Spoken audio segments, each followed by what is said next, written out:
there is no horn. Now, the horn circuit, fairly simple if you think about it. Okay, when you press this horn pad, all you're doing is closing a circuit, right?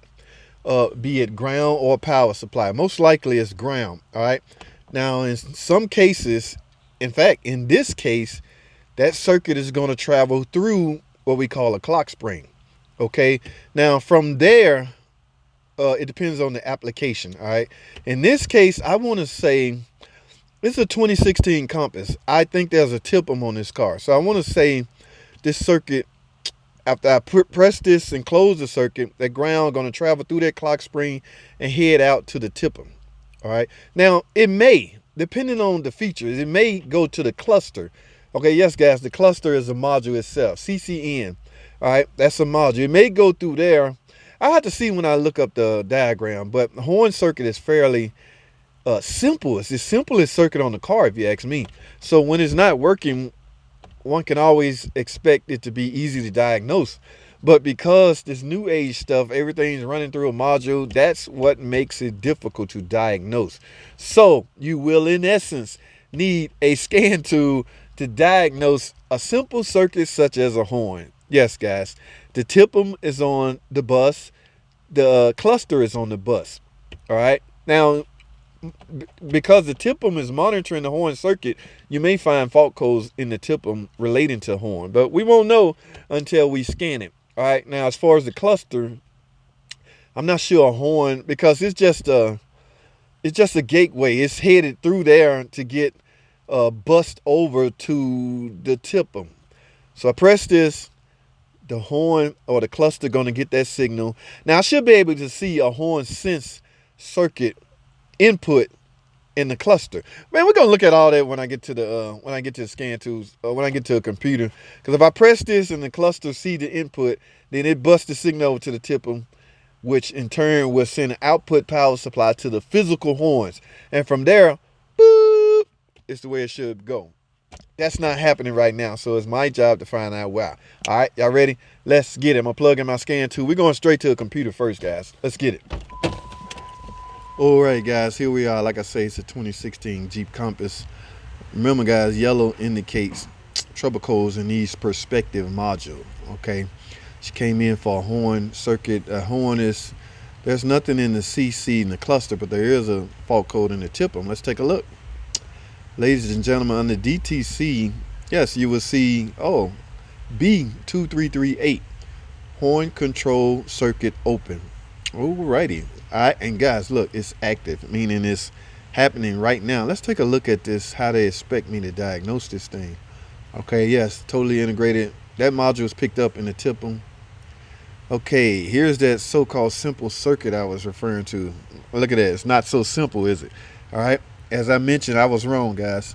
Okay, this is the horn switch. When you push that, you're going to close this circuit. Okay, I'm going through the clock spring. So this signal goes through the clock spring. Let me scroll down a little bit.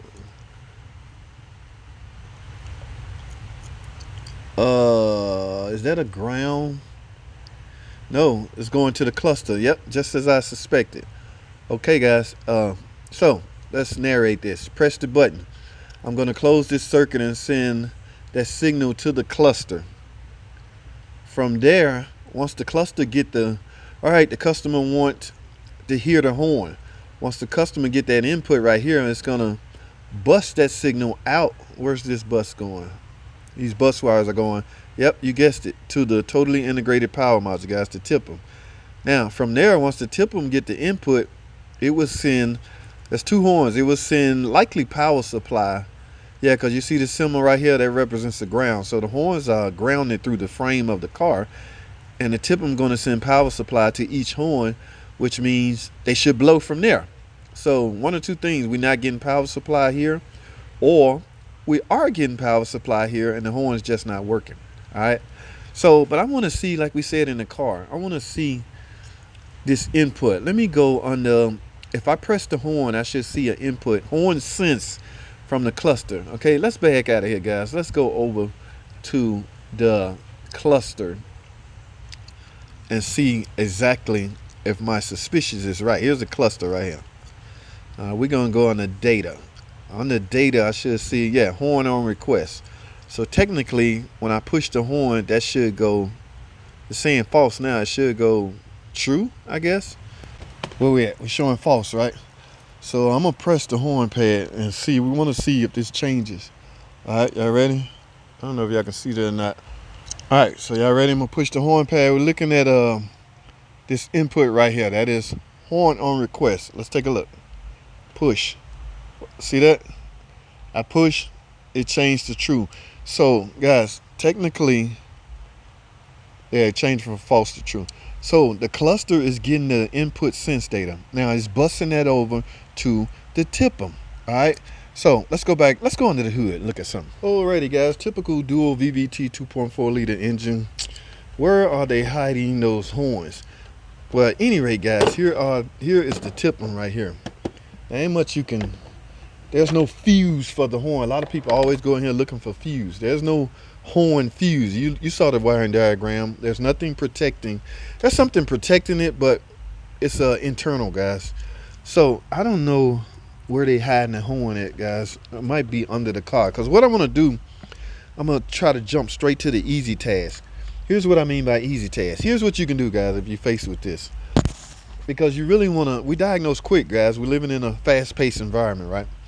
Here's what you can do to avoid all of this. All the scan tool, you don't even, I mean, you need a scan tool, but just say you don't have one. Here's what you can do. We just went over the politics of the system, right? Of the circuit, right? Now let's disregard all that for a minute.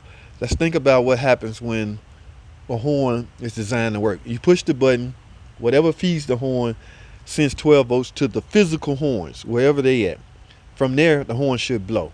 All right, let's cut out all the preliminary. Let's go straight to the horn, and I'm gonna grab a test light, and we're gonna put on the horn connector, and we're gonna push the button and see if I get 12 volts or not. If I don't, I have some more diagnosing to do. If I do get 12 volts at the connector, it's fairly simple, guys. It's your physical horns are at fault. All right, that's how simple a horn circuit is until they start adding modules, clusters, all this stuff, guys. Oh my goodness, I can go on for days talking about this. Let's get this car in the air and see and go to the next step. Hold tight.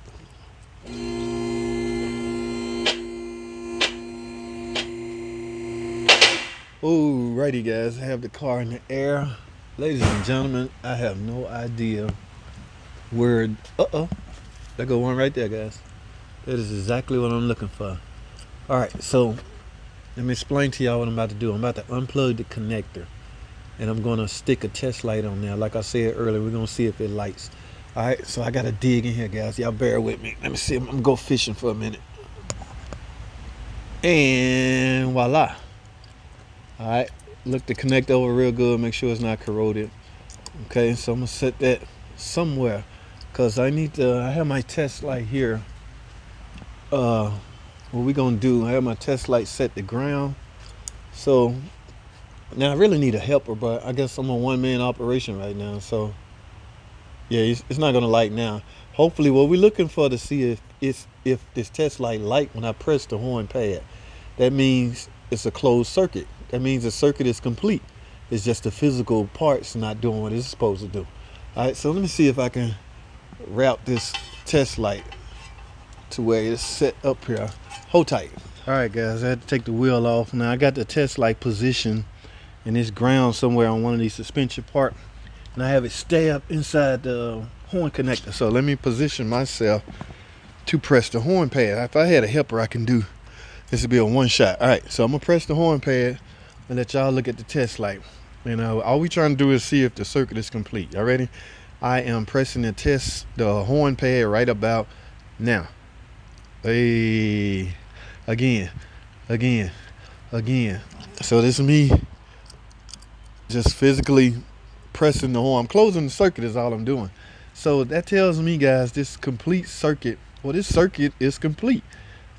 What's wrong with why this horn is not blowing is because the horn is physically bad, internal. All right, now, which begs the question, guys.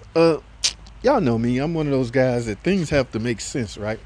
How in the hell, or how in the world do the TIPM know that the physicality of the horn is not blowing? I can understand a module being able to verify if a circuit is complete, but it's only one wire going to this horn, right? Think about this for a second. That's what I say, man. Computers are so tricky. It can just make you think, just make you your rational thinking change. Like, how the hell do the TIPM know that the physical horn is not blowing? All the TIPM job is to send the 12 volts out via this wire. 12 volts go to the horn and the horn blows. That's happening. The 12 volts is going to it. So where do the fault code generate from? Y'all see where I'm going with this? Some things are just unexplainable, guys. And I like to know this stuff. So there's no return wire on the horn to let the computer know, yes, the circuit is complete. So how was the fault code generated in this TIPM? Not the cluster. There was no codes in the cluster, remember? There was a code in the TIPM for horn. And how does it know that the physical horn is not blowing? Now, there's 2 horns on this car. We only test one, but that's all I need to test. Which begs the question, can both horns be open? Or, which begs the question, if one horn is open, will they both? Let's go back to this wiring diagram, guys. This is bothering me. Hold tight. All right, guys, we're back at the computer. That is the name of the code. Horn circuit, control circuit. Right. The control circuit is open. The control circuit is complete. I don't understand. And it's active, guys, so it can physically see. And I have it unplugged. So I guess if it doesn't, I guess there's a resistor inside the horn. Yes. Okay, maybe that's it, guys. There's a small resistor inside of the physical horn.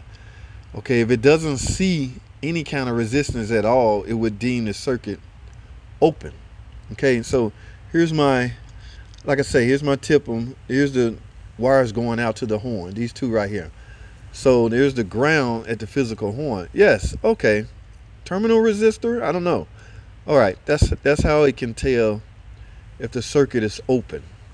If the horns are internal open, that was set that code of horn circuit open. All right, guys, it's making a little sense. All right, it just, all right, okay. Now it's starting to make sense. But guys, that's our problem. We have a bad horn. I'm gonna write up both horns. All right, I got 12 volts going to it. The ground is the physical horn. Now what we didn't do is physically check the horns for ground. If it hasn't been moved and it's bolted to the frame, chances are the ground is complete. All right, so I'm writing up 2 horns, and we're gonna go from there, guys. That's all I have. Horns are pretty easy. Circuit pretty easy, but it can be a little complex, as you just saw in this video. So we'll see. That's all I have, guys. Thanks for watching.